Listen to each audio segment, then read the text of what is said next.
Today I'm going to show you how to make a salted caramel sauce. You will need 200 grams of granulated sugar, 75 grams of butter, 150 milliliters of double cream and a teaspoon and a half of salt. Firstly, in a saucepan over a low heat, add your sugar and start stirring, and it should start melting. So you're going to find when you melt sugar into a caramel, you put it over a low heat in the saucepan on its own. Just give it a stir just to get it moving around, and then you'll see it starts clumping together. Traditionally, you're not supposed to stir it with a wooden spoon after it starts clumping, more because it's going to stick to your spoon than anything. I did, but I shouldn't have done. Kind of shuffle the saucepan as such. It's the only way I can think to describe it. Shuffle the saucepan so then it kind of moves the sugar around in the bottom, just to keep it kind of moving. I mean, if you want to stir it with your spoon, you can do. You're probably just going to get clumps of sugar on it though. That's the only thing. It's not going to affect your caramel. It's just going to mean that it's slightly harder to clean your wooden spoon. So once it's melted, you want to melt it so then it's got a nice caramel colour to it. You then want to add your butter.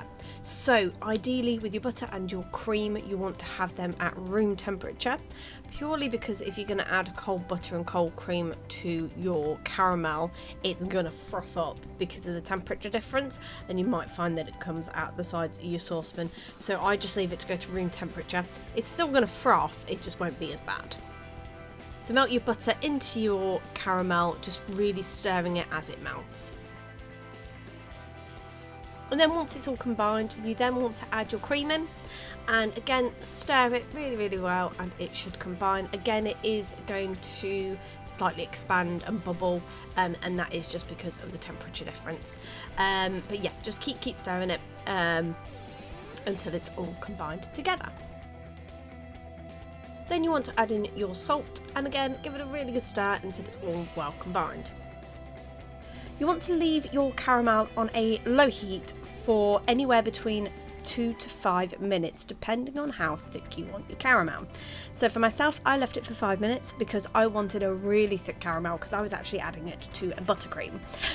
However, if you wanted it slightly runnier, then you want to go to the lower end and go for 2 minutes.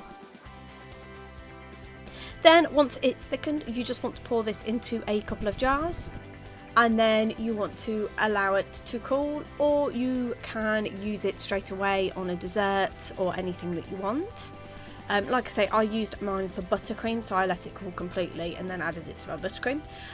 But the caramel, as long as it's in the refrigerator, will last up to a week.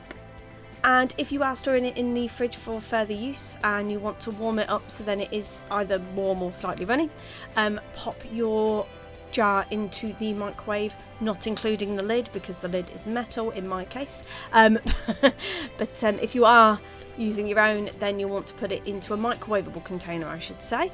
And you want to pop this in the microwave for about 30 seconds just to loosen it up and just to warm it through. And there you have it. That is how you make a salted caramel sauce.